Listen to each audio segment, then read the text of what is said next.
I just had a baby, and I expect a $5,000 baby shower gift from you."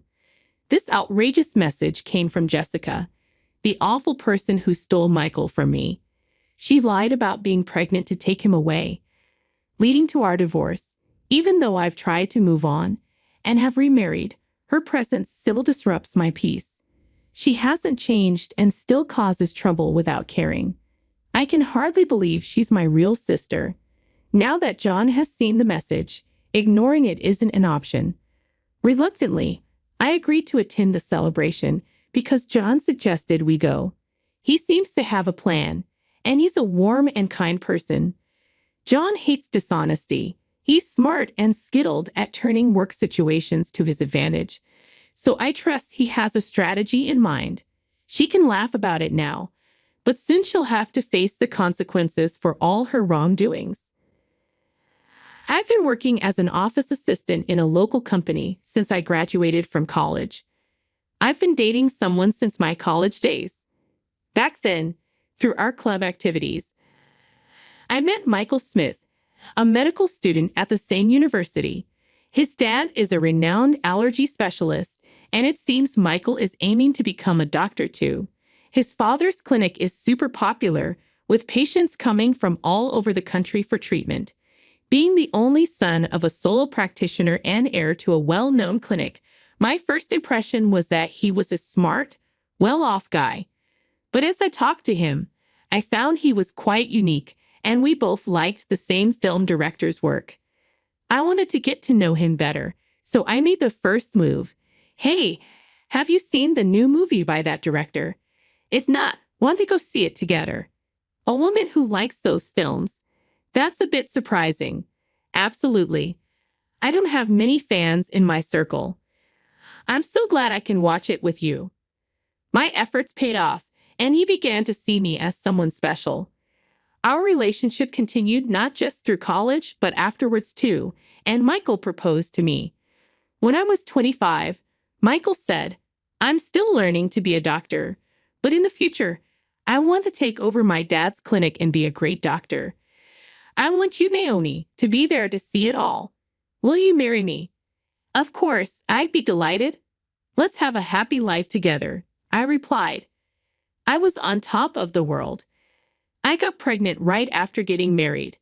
Michael would definitely be a great dad. Boy or girl, as long as the baby was healthy, that was all that mattered. Michael was probably just as excited for the birth. But then my happiness shattered. I suffered from severe morning sickness, constantly battling nausea and feeling unwell. I couldn't keep up with my job post-college and had to resign, fighting my morning sickness at home. Had to eat constantly to stave off the nausea. I was surrounded by empty pastry bags where I always sat. "I'm home, Naomi. What's happened to this place? It's a mess with all these snacks and bread bags," Michael said. "Sorry, I've been too sick to clean up," I replied. "You're not working, and you've put on so much weight," he said harshly. "It's hard without eating." I was always eating because of my morning sickness. Despite being early in my pregnancy, I had gained 22 loaves. Not doing housework and just eating? "You're like a pig who's given up on being ladylike," he said mockingly. I couldn't believe he could be so cruel. Was my judgment that off?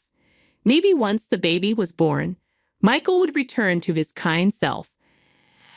Held on to that faint hope, but it too would soon crumble. One day, my sister Jessica came to visit.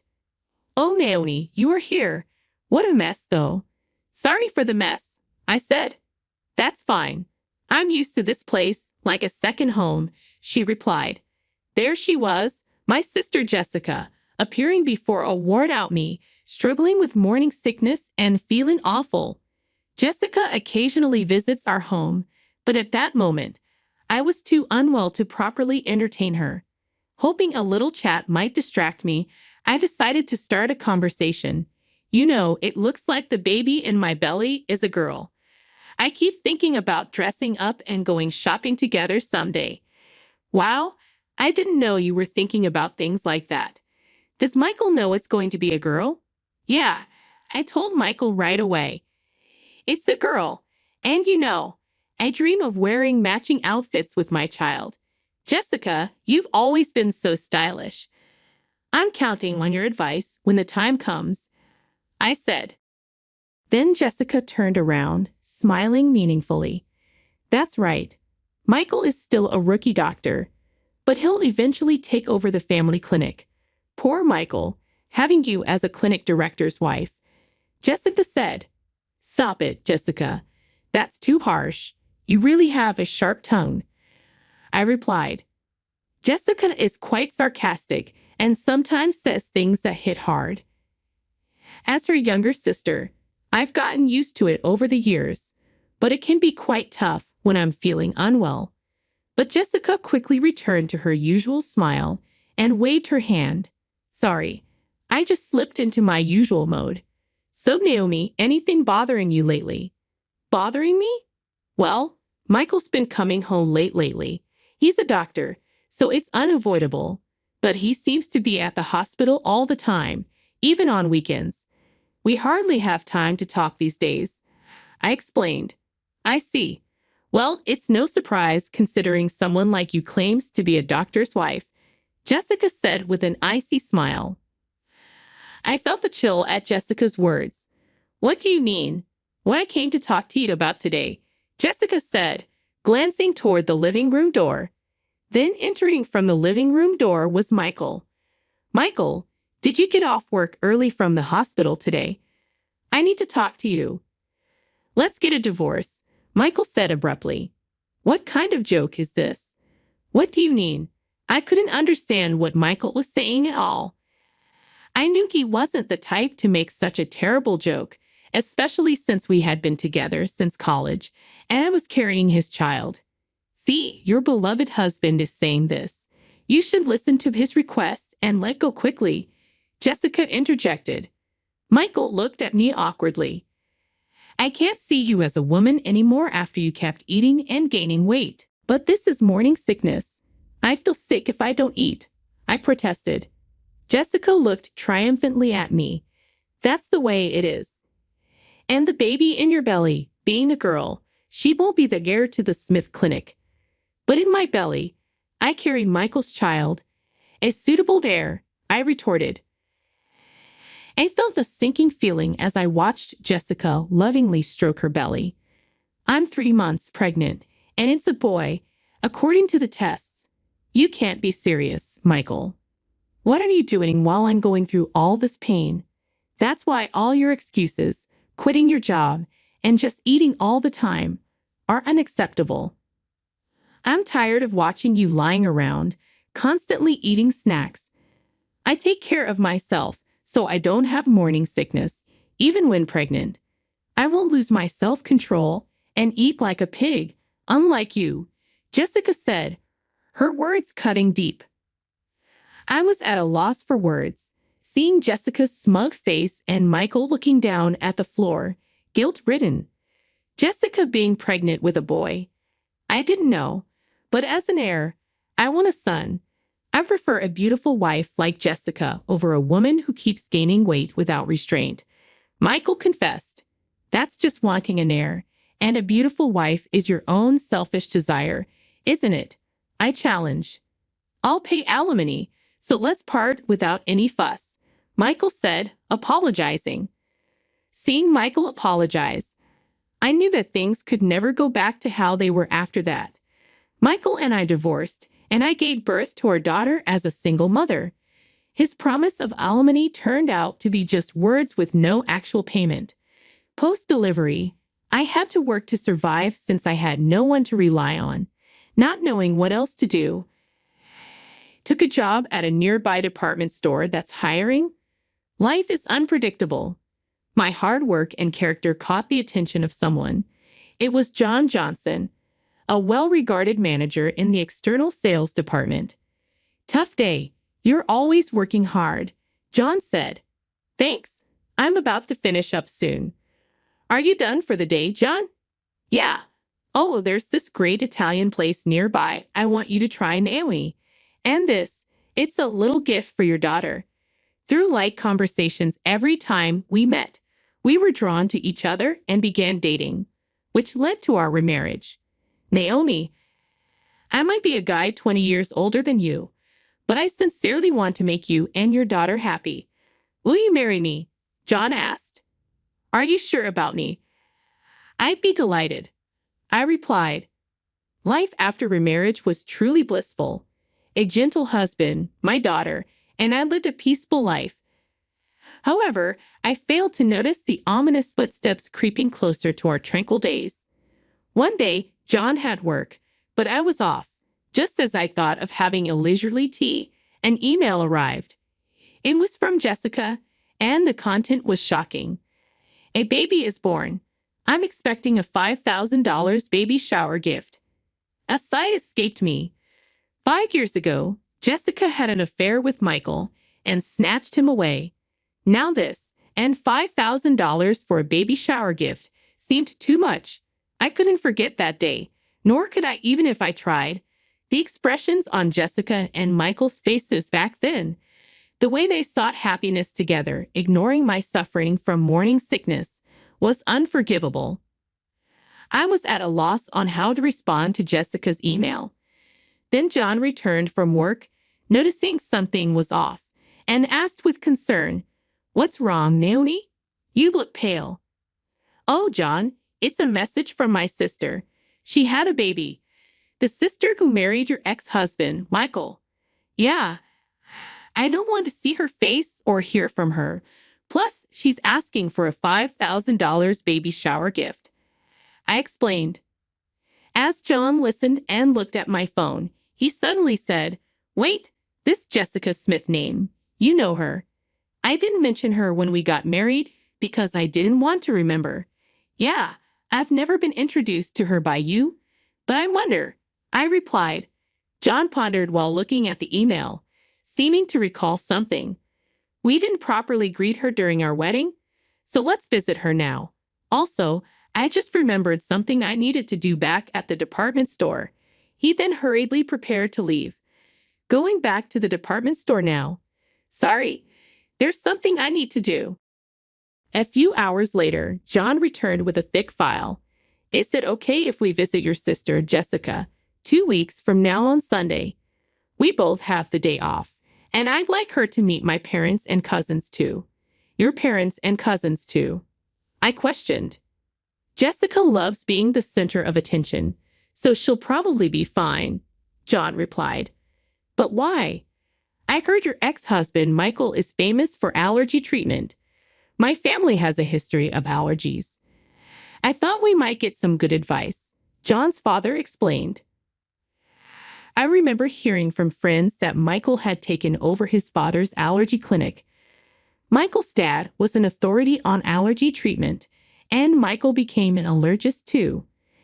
A friend told me, Okay, I'll contact Jessica, I replied. Jessica quickly agreed when I contacted her. I want to see the baby, and will bring a gift. Can I bring some relatives too? They really want to meet you. Of course, the more guests, the more gifts. Looking forward to seeing you in 2 weeks on Sunday. Jessica replied. 2 weeks later on Sunday, I visited Jessica's house with John, his parents, and relatives, including his cousins, in a quiet residential area. Her stylish house stood next to the clinic, its white walls gleaming. John's parents and relatives were surprised by its luxurious design, excited to meet the renowned allergist. Welcome. I've been waiting for you, Jessica greeted us. Long time no see, Jessica. You look happy, I remarked. Of course.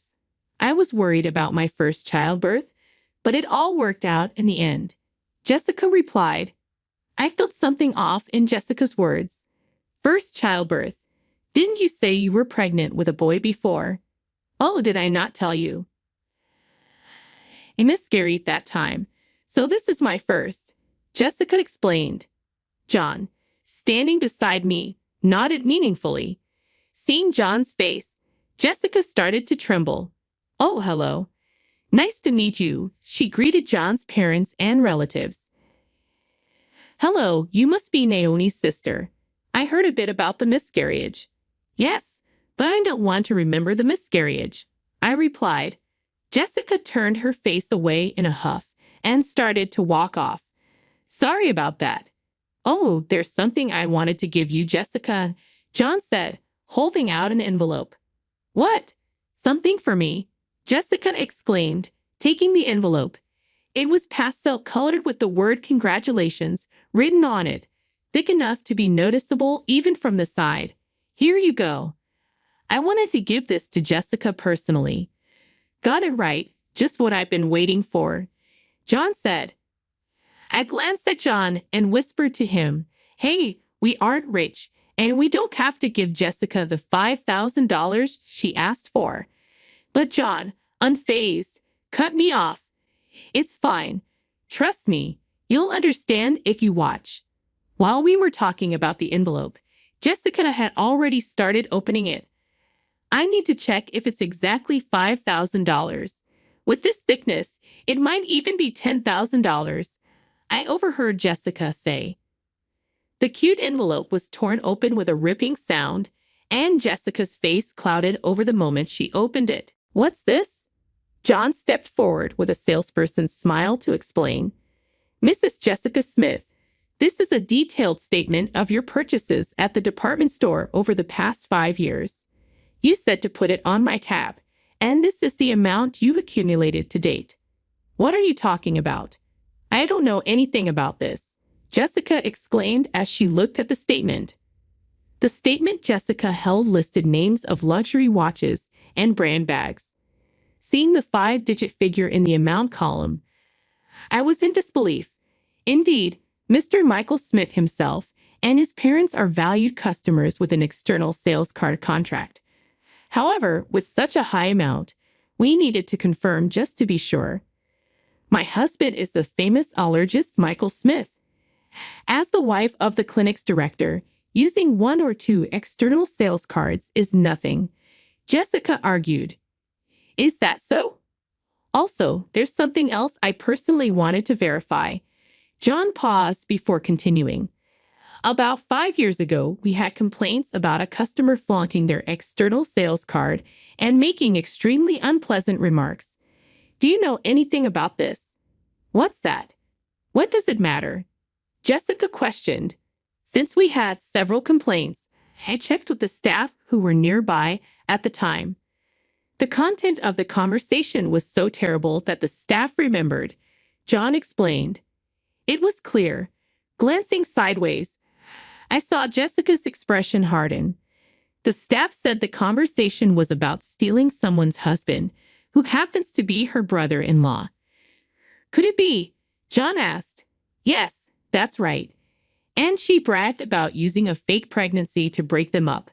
Laughing loudly, she talked about how she lied about miscarrying like it was some kind of heroic tale, I explained. That's when I realized. That time, Jessica's claim of being pregnant with a boy, that heir, was all a lie to snatch Michael. Of course, there was no pregnancy, so no morning sickness or changes in her body shape. I concluded. What are you saying? That story was about me. Jessica protested. Matching the complaints with the external sales card, your name, Jessica Smith, came up. I can't believe this. You were marrying into a doctor's family, becoming the clinic director's wife. I couldn't stand it. I had to do whatever it took to tell Michael that I was the right one for him. I said, overwhelmed with disbelief. While I was stunned, the door opened. What's this all about? Explain yourself, Jessica, Michael demanded. Since when have you been here? I asked. From the beginning. I came back to get something I forgot and found the external sales card statement. And now I hear the pregnancy 5 years ago was all a lie, Jessica confessed. You trapped me, Michael shouted, his anger boiling over. Jessica began to laugh. So what? You got a beautiful wife, and we have a child now. So it's fine, right? Don't joke with me. I can't live with a liar like you. Let's get a divorce, Michael declared. You can't be serious. What about our child? Don't you feel sorry for them? Jessica pleaded. Pushing her away, Michael glared at Jessica with a furious expression. I can't live with a liar and reckless spender like you.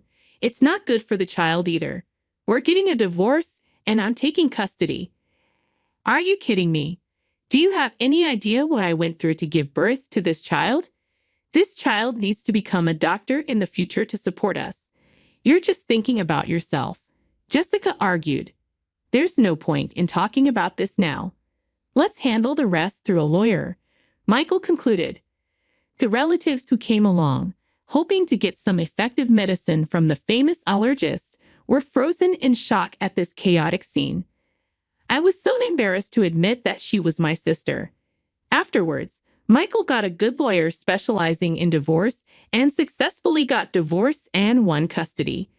Meanwhile, Jessica, who had been shopping to her heart's content on credit using the external sales card during her marriage, was now being chased for repayments. Hey, if your husband hadn't brought that statement, I'd still be the clinic director's wife. I'm being hounded for repayments now. Help your sister out in a pinch, will you? Jessica pleaded. Why should I? You brought this on yourself, didn't you? And you should pay for your own shopping. I retorted to Jessica's plea for help. Unexpectedly, I got a message from Michael via social media. Hey, can we start over? If Jessica hadn't lied about having a boy 5 years ago, we would have been fine as a couple. I want to see our daughter too. Had forgotten how he left me suffering with morning sickness and mocked me, then cheated on me. After 5 years of no contact, the last thing I wanted was to see his face again. Michael seemed to be struggling to keep the clinic he inherited from his father running. But you can't stop gossip. Due to the infidelity rumors, patients stopped coming.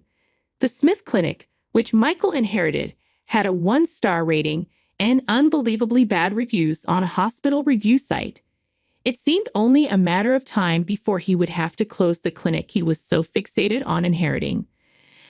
Ironically, he was so obsessed with having a male there. My husband, daughter, and I continued to live happily as a family. Naomi, are you ready? Shall we head out soon? John asked. Yes, I was just remembering how delicious the spaghetti you brought me from that restaurant was back when I was a single mother. You used to order from a restaurant for takeout as a way to approach me. I reminisced. Back then, my daughter was small, and since we weren't dating, we never ate at the restaurant, just as colleagues. You had just gotten divorced and were having a hard time, right? John recalled. I thought even a little bit of delicious food could bring you happiness. It was your kindness that drew me to you. The dish that brought us together back then. It was just my daughter and me eating takeout, but now it's different. I'm happy that we can eat together as a family. Who would have thought that a day like this, going out with you and our daughter, would come? I said, feeling grateful for the happiness we now shared.